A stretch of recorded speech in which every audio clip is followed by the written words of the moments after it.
Hello and welcome, dear friends, in this 16th year of the Turner Winter Series. I'm Maureen Rovegno, proud and grateful to serve as Director for Religion at Chautauqua Institution, and grateful to have been associated with the Turner Winter Series these many years. We come to you for today's presentation, traditionally held at Chautauqua, with great appreciation to be here in the socially distancing capacity of the Kappa Theater in the Robert H. Jackson Center, this year virtually, in a format to which we have all become quite accustomed in this time of COVID. It is my great pleasure to begin today's conversation with a brief introduction of our guest, Dr. Stephen H. Kolison, Jr., after which I will turn the conversation over to our perennial host and the founder of this series, Jamestown's and the Jackson Center's own Greg Peterson. Today's conversation is a wonderful opportunity to continue welcoming Dr. Kolison to our Chautauqua region in this, his inaugural year of becoming part of our community. So let me tell you a little something about Dr. Kolison. Dr. Stephen H. Kolison, Jr. began his role as the 14th president of the State University of New York at Fredonia in August of 2020. Dr. Kolison has a distinguished record of serving in faculty and leadership roles at various types of higher education institutions. Prior to his presidency at Fredonia from 2017, he was executive vice president and provost and professor of biology for the University of Indianapolis. Prior to that, he held a cabinet-level position as the Associate Vice President for Academic Programs, Education Innovation, and Governance for the University of Wisconsin System from 2008 to 2017. From 1998 to 2008, Dr. Kolison served Tennessee State University as Research Director of the Cooperative Agricultural Program and founding Dean of the Institute of Agricultural and Environmental Research. He began his professional career in June 1990 when he joined Tuskegee University in Alabama as an assistant professor and coordinator of the Forest Resources Program. While at Tuskegee University, he achieved the ranks of associate professor and full professor. Dr. Kolison has extensive international experiences and has received several awards recognizing his contributions to teaching, research, and public service. These recognitions include the Certificate of Meritorious Service for the Board of Regents of the University of Wisconsin, the Faculty Advocate Award from Tennessee State University, the Faculty Achievement Award from Tuskegee University, Tuskegee University's highest academic award, and the first B.D. Mayberry Young Scientist Award from the Association of Research Directors Incorporated. Dr. Kolison obtained his Bachelor of Science in General Forestry with a minor in General Agriculture from the University of Liberia. He earned the Master of Science degree in Forest Economics and Marketing and PhD degree in Forest Economics from Iowa State University. He is a graduate of the American Academy Leadership Institute, and he holds 4 postdoctoral certificates from Harvard University, from the Harvard Law School, from the John F. Kennedy School of Government, from the Graduate School of Education, and from the Center for Risk Analysis. He earned a certificate in public policy and executive leadership in higher education from Nova Southeastern University and a certificate in global trade analysis from the Institute of Agricultural Economics in The Hague, Netherlands. Dr. Kolison indeed brings a wonderfully enormous background of knowledge and experience to the service of Fredonia and to our region. And so, with that amazing introduction, it is now my pleasure to welcome in conversation Dr. Stephen H. Kolison, Jr. and Greg Peterson. Dr. Kolison, thanks so much for joining us. I am been reading with joy the statement which came out in the fall of 2020, entitled, Eager to Listen, Eager to Learn. I want to know, does your wife, Valeria, feel that way when she thinks of you? Well, thank you. Thank you. I hope she does. But I hope so. We've been together for quite some time, so Yeah. that might be an indication that she thinks I listen at least. Good, good. I'm always curious because my wife has no clue that I will ever listen or certainly learn. Welcome to Fredonia. You're in becoming the president, which became effective August 17th, 2020. But this just doesn't happen. I know we've just listened to your long credentials, but there are roots, and the roots really go back to your parents. And I wonder if you could share a little bit about your dad. Can you talk a little bit about him? Yes, and very honored and pleased to talk about my dad because my dad was played a wonderful part of my life. He was a school teacher initially. He taught elementary school early on in his career. And after a while, he realized that that wasn't enough. He needed to do more. He needed to do better. At the time, he had a teaching certificate and a high school diploma. And so he decided he would go back to school and obtain a bachelor's degree. And so he went back to school, and he finished at the University of Liberia, and then got a scholarship from Firestone in Liberia to attend the University of Akron in Ohio, not too far from here. And he received a master's degree in education administration, and then went back home to Liberia and worked for Firestone for a number of years before he retired. One of the things that he did that is a lasting legacy for him is that Liberia had gone through some civil unrest, and so there was a need to write a new constitution. And so my dad was elected to the Constitution Convention, and so he is a signatory of the Constitution of Liberia, which I think is a tremendous legacy for him. Wow. But he was a man who believed in education, and I was very close to my dad, and he taught me a number of things. He took me almost everywhere he went, and always instilled in me the importance of education, and that has influenced me throughout my life. And so I always feel very fortunate to have had a dad like my father, who was just a wonderful man.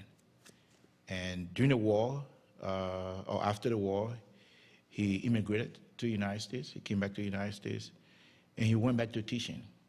He was teaching in the public school in Trenton until, due to illness, he stopped teaching, and then he finally passed. And so one of the things he asked me to do was to make sure that I would take him back to Liberia and have him buried in Liberia, and which I did. And I remember this very well. The government of Liberia ordered the flags to fly half-staff on the day of his funeral. It was a tremendous honor. And to me, that was a testament of his contribution to Liberia as a teacher and also as a public servant. And so even though he's dead and gone, but I'm so proud of being his son and for guiding me through my life when he was alive. And that was Stephen Kolison Sr., and you're Correct. Stephen Kolison Jr. Yes, You carry on the name as well as the legacy. thank you. Yes, I do my best. We're at the Robert H. Jackson Center in Jamestown, New York, and Robert Jackson was the chief American prosecutor at the Nuremberg trial. The only second American to be a chief prosecutor of an international tribunal is David Crane. And he was a chief prosecutor at the tribunal at Sierra Leone. and David is on our board. David's written a book, which I will give to you in just in a few minutes, dealing with that which occurred perpetrated by Charles Taylor. You're a native of Liberia. You grew up in Liberia. What's the name Charles Taylor mean to you? Well, when I hear the name of Charles Taylor, what I think about is that a man who was brilliant, but probably did not leverage that brilliance for great things. Under his leadership or under his influence, Liberia disintegrated in tremendous chaos. When he emerged on the scene, it was hoped that he was going to take Liberia in a good direction. But instead, Liberia saw chaos, and hundreds of lives were lost in that civil war that lasted for so many years. And so when I hear the name, I think about lost opportunities, how somebody can be highly educated. He was a very educated man. In fact, he spent some time in New York, in the Syracuse area. And so, but that was not leveraged to help humanity, to help others, to have a good life. And so, to me, that's the sad thing about his legacy. And part of what he had was the civil war that occurred in Liberia. For the camera, could you explain a little bit of the genesis of that civil war? Yeah. Well, you have to look at the history of Liberia. You have to look at how Liberia was established.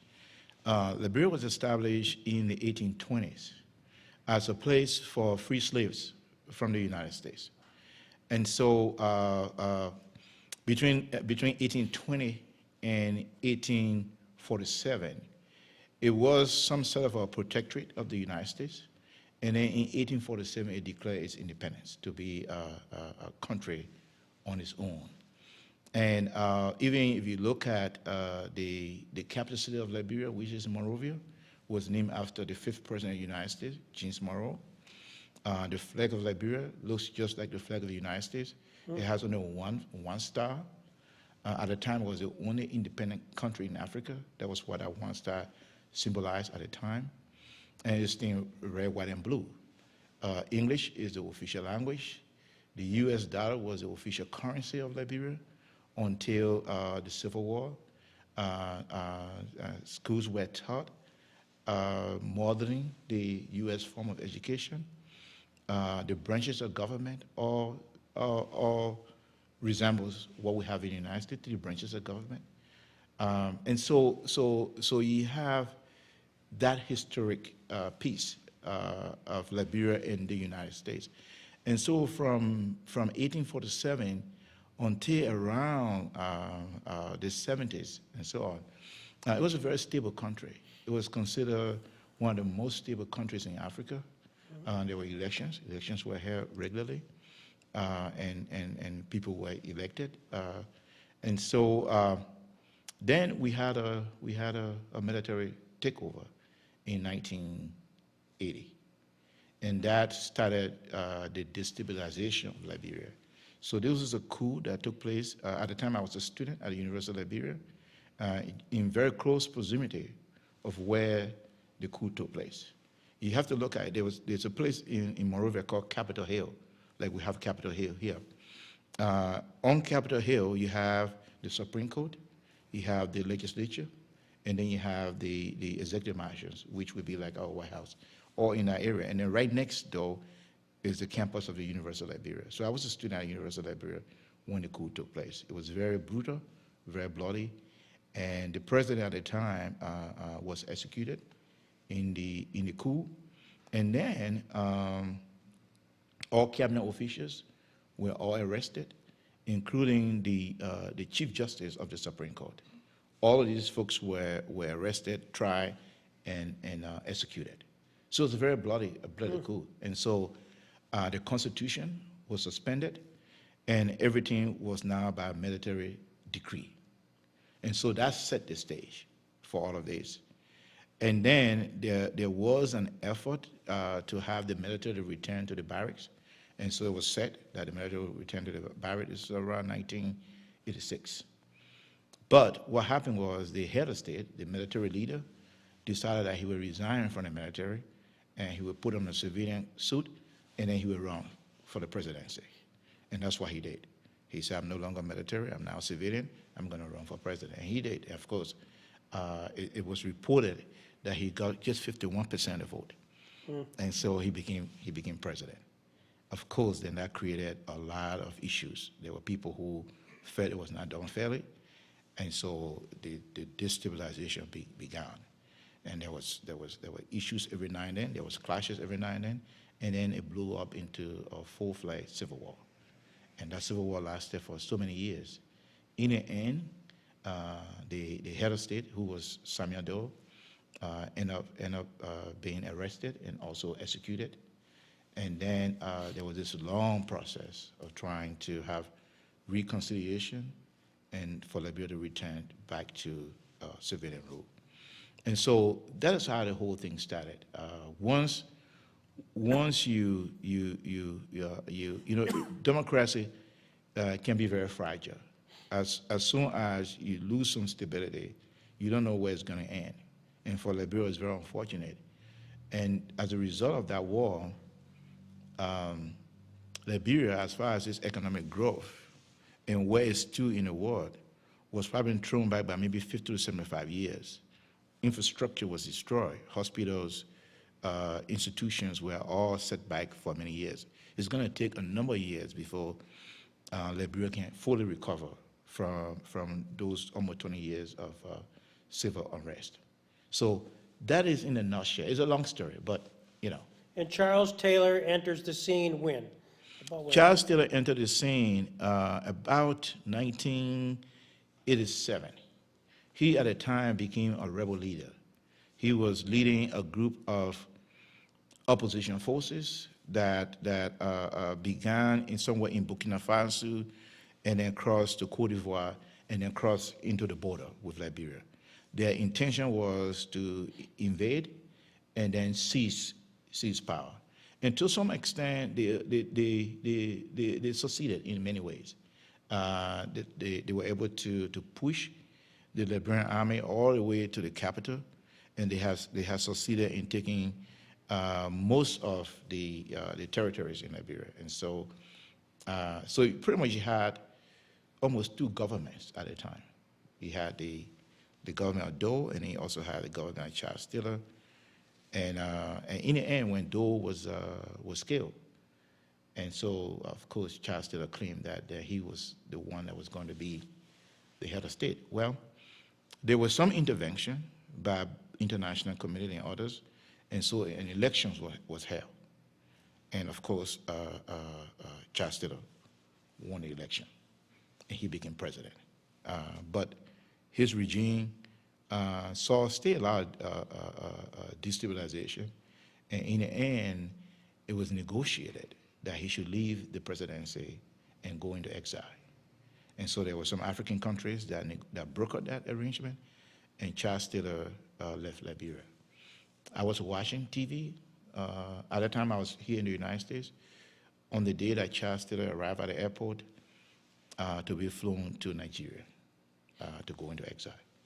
So while he was in exile, there were other charges against him for crimes against humanity. He was arrested and taken to The Hague to be tried, and a trial that he was found guilty, and so he's in prison as we speak. And so it's been a long, a difficult road for Liberia since 1980, when the military took over. And I'm hopeful that things will continue to improve, and the peace will hold, and that Liberia will transition back to where it used to be among nations in the world. It was highly respected. It did sign the Charter of the United Nations. Very active in World War II, even though Liberia had nothing, but Liberia did declare war against Germany. And sometimes we joke about that in Liberia, but I think this is how progressive Liberia was, and so that's where it is today. You mentioned your dad was a draftsman and a signatory to the Liberian Constitution. What's the time frame, and how did that happen? Yeah. So when Samuel Doe was the military leader, and there was this plan for the military to return to the barracks, so that Liberia would be ruled again by civilians. One of the things that was desired was to look at the Constitution from 1847 and see whether that Constitution could be updated so that there would be protections in that Constitution that would avoid the kind of things that happened previously. And so that was the plan. And sometime around 1984, an election was held to look at the current Constitution and then to do a new draft. And this was the time that my dad decided that he wanted to play a role. And so he was elected to participate in drafting that Constitution, and then and that will go to a referendum, and then made the living document. And so he was elected on the first ballot. There were several presidents that was elected to that, and so and then they went to work. It lasted for almost a year. So then by 1986, that Constitution became effective, and that led to the election of the President of Liberia. Sometimes people refer to it as the Second Republic of Liberia. And so that is how that played out. Everybody was excited, but I can also see that there was still displeasure, the fact that the person who led the military coup was now a civilian and was now the new president. And some people didn't think it was an election that was fair.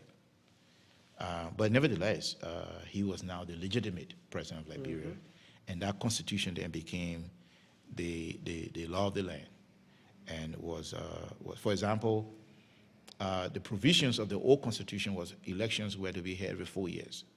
The new constitution felt that the 4 years was too short of a period, and so 6 years. And so currently, presidents in Liberia are elected for 6 years, not 4 years. And so that was how that went. And so that's the time frame for that. Did he talk about it much, the politics behind the drafting of a constitution? Think about this. This is your dad Yes. in the middle of drafting something that's the Constitution of Liberia. Yeah. How cool. Yeah, it was exciting.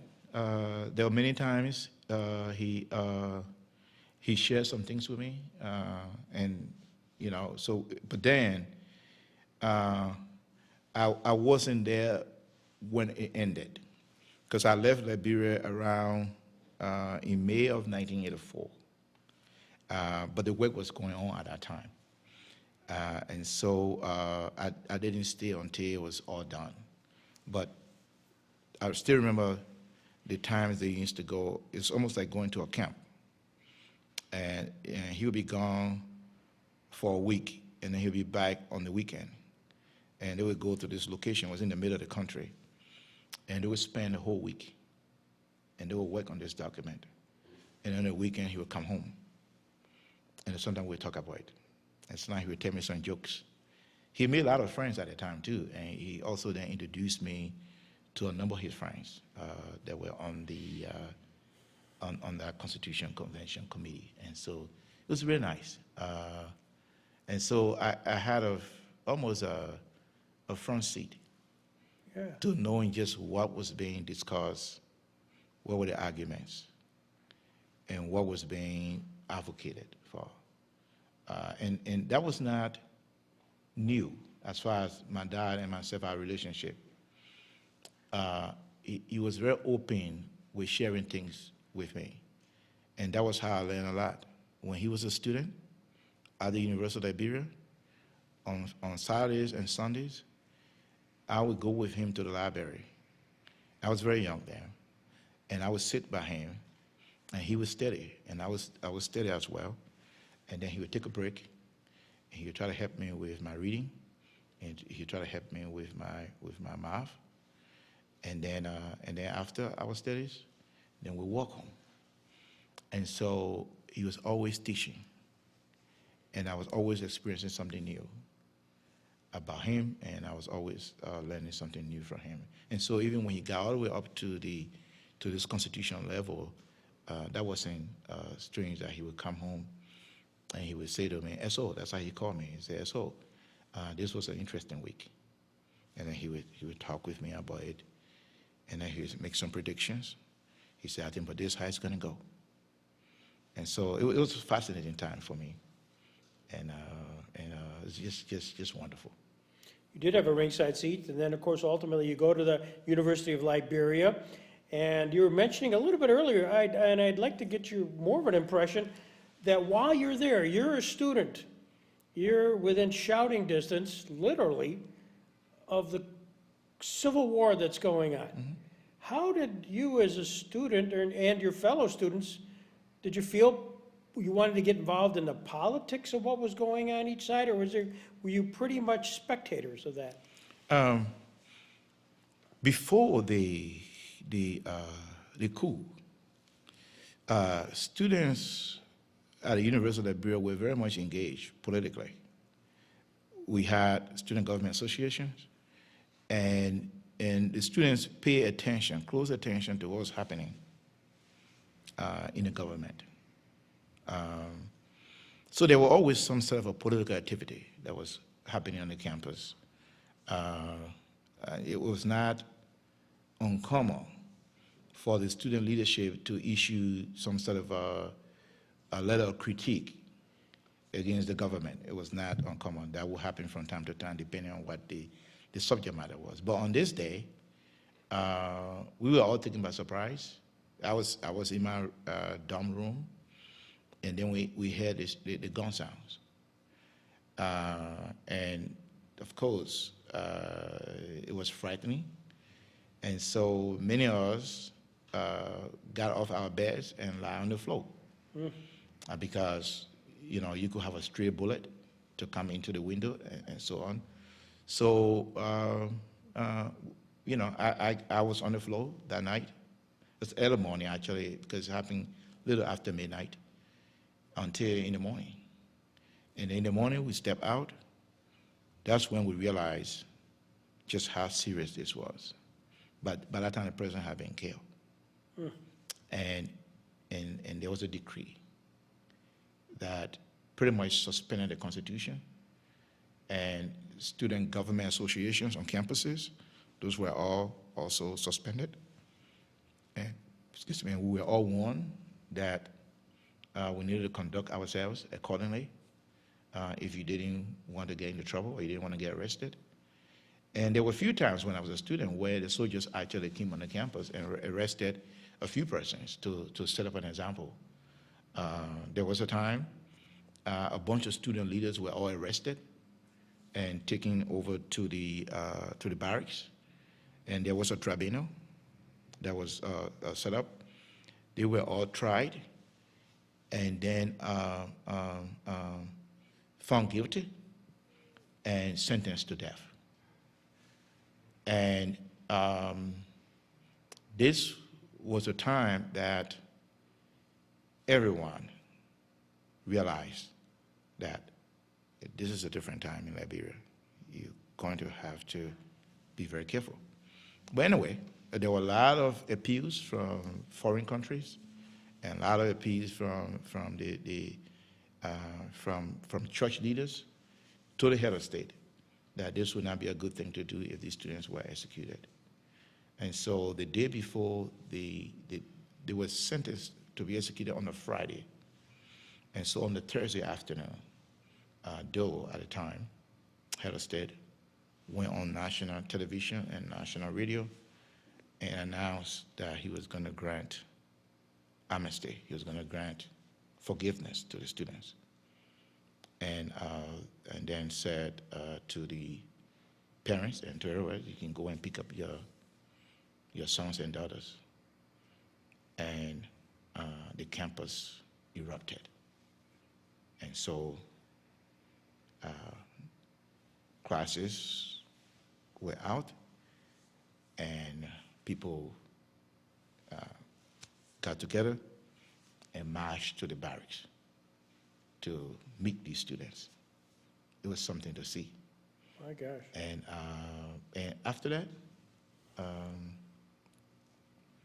the message was clear that this is no joke. You know, as a matter of fact, I remember a phrase that the head of state used once, and I kind of mentioned that briefly in a piece that I did quite recently, and it would end up by saying, if you don't conduct yourself accordingly, you may not live to tell the story, right? You may not live to tell the story. And so I did a piece quite recently, and in that I said that I'm glad to live to tell my story.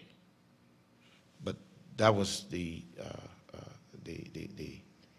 kind of environment, the kind of climate that we operated. And so everybody acquiesced in a way. Yep. And so I continue, and then completed my education. And then I had a great opportunity to come to the United States. Do you recall, I mean, this is incredible, your dad, who of course is an educator, freedom of expression and all the that goes with education, kind of having a conversation with your dad about what just happened the night before or a few days before, that kind of father-son conversation? Yeah. My dad was also a very pragmatic person. He would advise me from time to time, especially when I was a senior now at the University of Liberia. He would say to me, you know, there's a time for everything. Yeah, you need to be careful. I know there's a lot of student activism on the campus, but be very careful. You don't need to take unnecessary risks. And so he would talk to me about these kind of things. And he was always concerned with my safety. Mm-hmm. And so I try to be careful throughout that time. I was careful about where I went, what time I was out. And so it was an interesting time, but he knew what could happen. What was interesting too about my dad was after the Constitution Convention, then he tried to run to be a senator. He did not succeed in being a senator.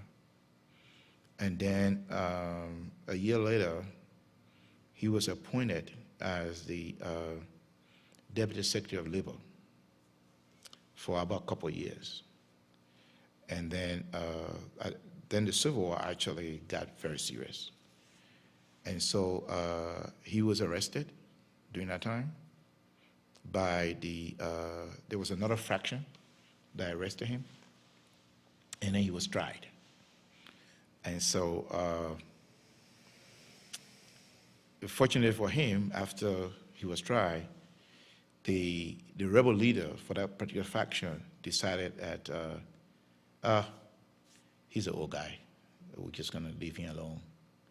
And so, but then he was placed under some sort of a house of arrest until after a while he approached this leader and said, look, I'm not very well.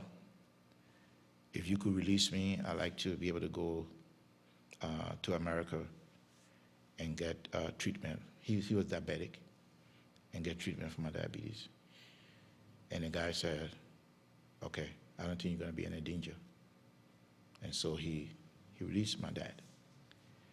I still remember when I went to the airport to pick up my dad. This was now around 1990. At the time, I was on the faculty at Tuskegee University. So I drove from Montgomery, Alabama, to Atlanta, and to pick him up. I thought he was going to be broken. When I saw him, I thought he was going to be just this person who had been defeated, and his spirit was going to be down.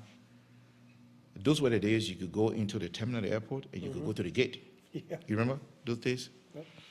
And so I was there in Atlanta. I went to the gate. I waited for him. And he got off, and I saw him.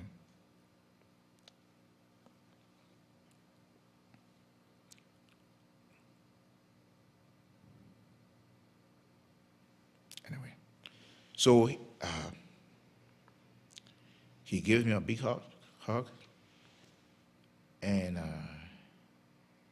he said something that really struck me. And he said, survival is the fittest. And that shocked me. I didn't expect that. I thought he was going to say, oh, I went through suffering. I had such a hard time. He did not take that. And then I said to him, I said, so how do you feel? And he told me, he said, he's fine. He was happy to see me. But he was never bitter. That surprised me. He was never angry. And he said to me, he said, the thing that hurts me the most from everything we've been through, he said, somebody took my academic regalia. And it's probably wearing it and don't even know what it means. And I said to him, I said, Papa, are you saying that the thing you lost in a war that hurts you the most is your academic regalia? You know? He said, yes. He said, you know what I went through to get that. He said, we had a hard time. We made a lot of sacrifices for me to go back to school. He said, and I made it all the way to University of Akron and got my master's and bought that.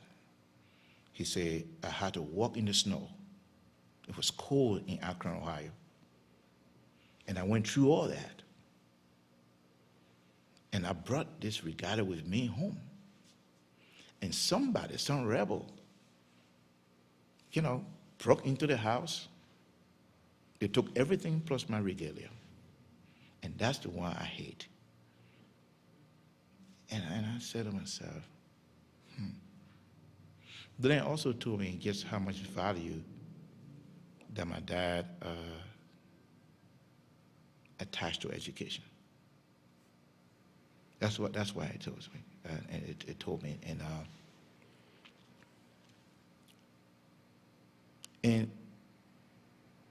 I can attest to that. I was born in a poor country.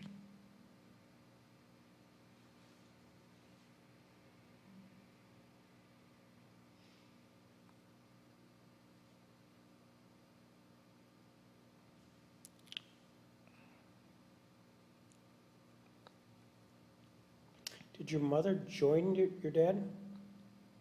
Your dad came to this country? No. No? My mother and all my siblings all went up country. How would where? Up country. We call it up country. Okay. And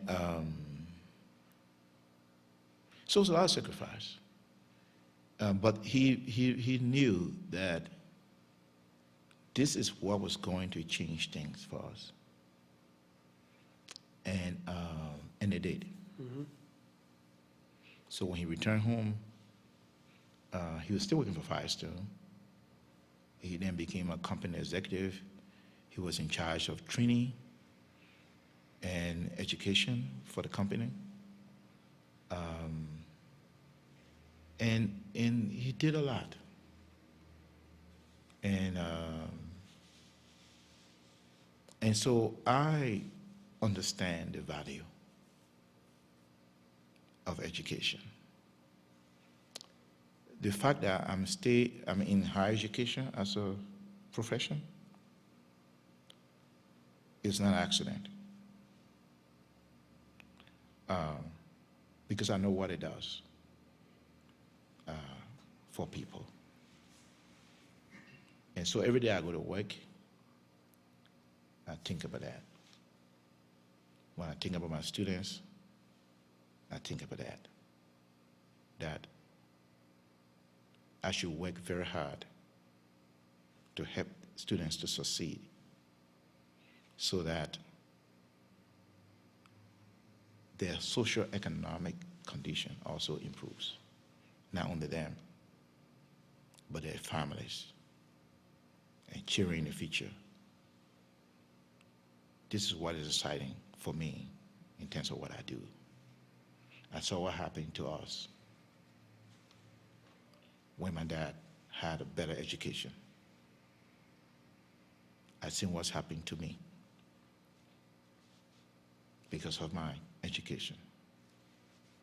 Even sitting here today at this historic place,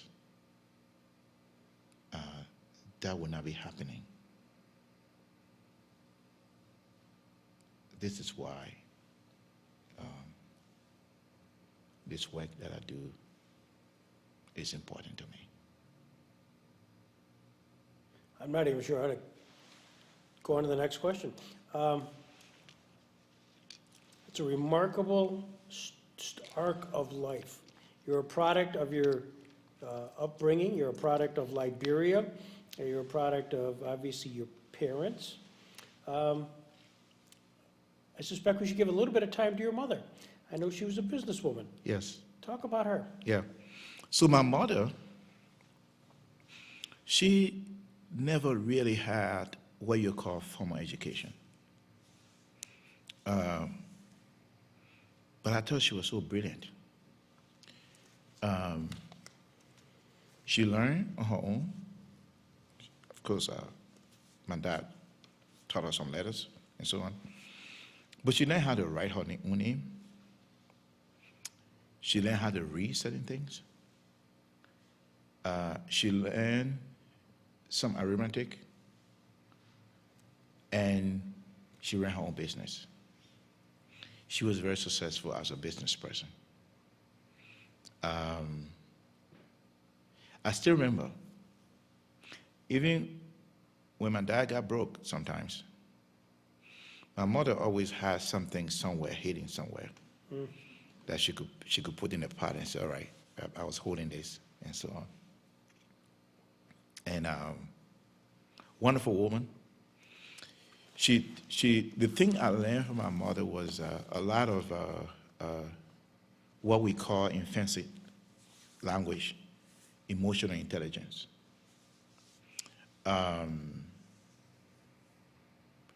She would tell me how to interact with others, and she would tell me about how you respond to things when it don't go your way. And so she was very kind and always talked to me about how to treat people. One of the last conversations I had with my mother that I remember very well. I had gone home to Liberia, and so we had gotten into the car. We were going to go somewhere. As we left the house, and then she said, "Oh, I forgot my cell phone." So I'm looking at my mother, right? She said, "I forgot my cell phone," and I said to her, "I said, why do you need a cell phone? Who's going to be calling you?" right? And she sat up and she said, listen, people know couple. Her name was Couple. She said, people know couple. I said, all right, let's go get your cell phone. But I didn't realize the magnitude of that until I went to her funeral. When I went to her funeral, there were thousands of people at her funeral. And I said, okay, this is what she meant when she said to me, people know couple. Yeah. You know? For me, she was just my mother. Why would she even be doing with a cell phone anyway? But that was the kind of person she was. Kind, gentle spirit, treated people well, very generous person. You did not have a small family. No. Tell me, how many siblings did you have? Well, so I lost one sibling. Her name was Mary. She died tragically in southern Africa. And then right now there are 17 of us. 17. 17. And let me give you a little context here. In Liberia and in many African countries, not today, especially at the time of my dad, having a lot of children was considered wealth. If you have more children, you could make large farms. It was economical, basically, and so on. But you know, my dad did farming too. You know, he did a number of things to make things work.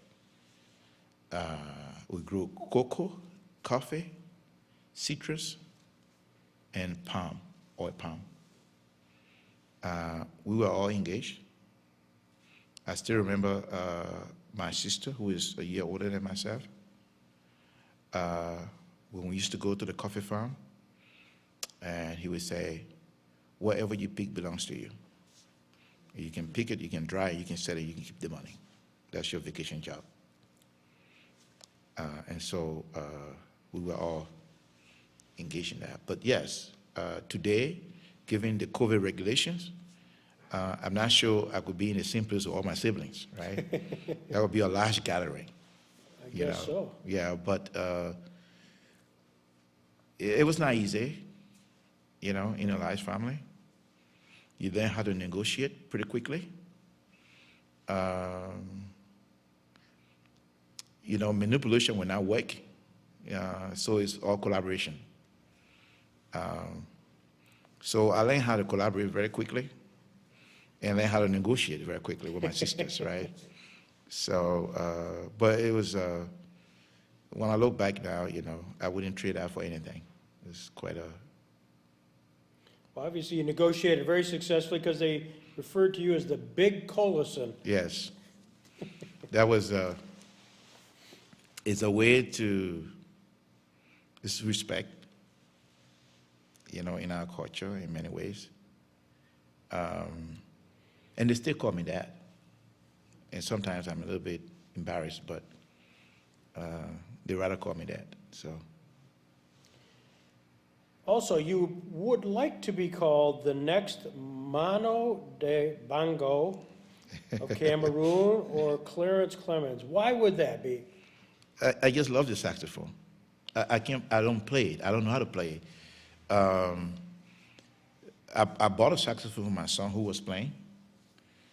And then I asked him, I said, son, you don't play anymore. Can I have that saxophone? And he said, well, you bought that for me. I need to keep it. So, but I just love the saxophone. I like the way it sounds. And so I said, if I'm going to go to music school or something, then I want to learn how to play the saxophone. You know, it's just, to me, it's just a tremendous instrument. And so this guy, Manu Dibango, he is the original artist for the song So Makossa that made it into Michael Jackson's song and made it into other songs too. It was a big hit at the time. Makosa comes from that song. And then I've seen Bruce Springsteen, the E Street Band, when this guy was still alive, Clarence, and I watched him play, and just phenomenal. So that's the instrument I love. Unfortunately, I don't know how to play it. So S.U.N.Y at Fredonia is known for its music. So I want to guess that when COVID permits and you bring in a little bit of a brass ensemble, you're going to make sure a saxophone is in that clue. Oh yes. Oh yes. Mike, I'm not telling you what to do, but make sure that's a reality. So you've been here for a few months now, but you come in right in the middle of COVID. Have you had a sense of the community, the Fredonia community, and also the kind of the campus community under this sort of strange circumstance? Yeah, it's hard. I've managed to learn a few things, but I could do better. Unfortunately, because of the COVID, movement is restricted. And so there's still a lot of people on my campus I don't know, per se. And the way I've dealt with that is every week I send out something to the campus, to all the students and all the faculty, all the staff. I'll write them something to talk about what I'm doing or what's happening on campus as a way to keep in touch with them and just keep connected with them. And so I'm looking forward to the time when I can move around and get to know people more. So it's been difficult under COVID, especially as a new president, to get to know people in the community and get to know your students, get to know your faculty, get to know your staff. But we try to make the best of it. We remain open. We've done everything we can to keep the campus safe, and we're doing very well in terms of the results we are getting, in keeping the campus safe. Says here you love soccer, basketball, and hockey. What I want to really know, because my daughter's from Milwaukee, Wisconsin, is when you were there in Wisconsin for 10 years, were you a Green Bay Packers fan? Of course, if you're in Wisconsin, you're a Packer fan, right? So now I'm here in Western New York. Guess Buffalo Bills. Absolutely. That So- was perfect. You got my question right away. Yeah. So we all love the Packers. The only thing I still don't understand about the Packers is the stadium. Everyone in Wisconsin knows it's cold there, but the stadium is still open. Yeah. So it takes, you have to be well prepared, That's right. So that's the only thing I wonder about. So I said, why can't they close this thing up a little bit and heat it up? No, that's not Green Bay tough, man. Yes. Lambeau Stadium. That's tough. So Mike Metzger brought you down here today, and as he was coming down, maybe explained a little bit about us here and that there would be an interview. What's the question you thought I might have asked that I haven't asked yet? Did you get a sense that something you're kind of mentally prepared for and Greg hasn't mentioned it? Oh, I wasn't sure. I said to Mike, I said, what we're going to talk about? And he said, well, you're just going to have a conversation. And it's just going to be a nice, casual conversation. He's going to ask you about your journey and things like that. So I said, well, maybe he might ask me about numbers. And so in here, I have a lot of numbers in here. So, on the way I asked him, I said, Mike, what is the exact number of faculty members we have, right? So I wanted to make sure the data was correct and things like that. But I've enjoyed this very much, you know, and, you know, that's, you know, when you are president, I think sometimes the expectation that you need to know every single thing about your campus is there sometimes, right? And so you try to know as much as you can, but it's not possible to know everything. For us at the Jackson Center, and we've done a few of these interviews, what's for us is critical is the person behind the position. You know, the public part of it, the statistics that you have a bunch of, I will not ask you about them. Good. Is okay, but that's public. You know, everybody's got a story. You have a story, a remarkable story, a life's arc of which we, I'm sure, only touched a little bit here today about your mom, your dad, Liberia, and at some point, if you're interested, and I'll give you a book on the rest of the story of Charles Taylor and what happened to him legally. You know, it's all in this book. We are tied together, interestingly enough, given your background, our background here as a center, our international law aspect of it, and principally Charles Taylor, your president, is the first sitting head of state to be indicted, prosecuted, and convicted since Nuremberg, which was Robert Jackson. And that all happened to be under the guidance of David Crane, who you'll meet someday. He'll be here someday, and I hope the time will come where you'll have a chance to meet him, and the fact that you're part of the legacy of your dad writing the Constitution, of which in Liberia, which ultimately is part of the story. You're remarkable. Oh, thank you. Thank you. And I'm thrilled to have you here, and I thank you for spending time, and not easy to parcel off an hour of your time, but I'm glad you came, and we're thrilled. Thank you. I do appreciate it, Greg. Thank you so much for the opportunity.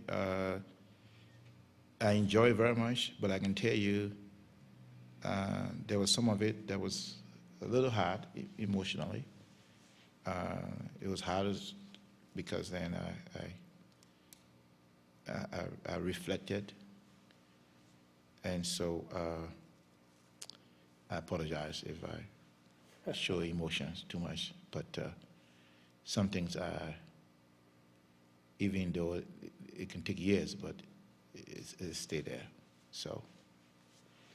What I walk away from is a man who's brought up on understanding the value of education the hard way, learning it from your parents, and therefore taking that and implementing in today's world and in Chautauqua County. So we're honored to have you as part of us. So again, thank you. Thank you very much. Thank you. This was great. Thank you. Thank you.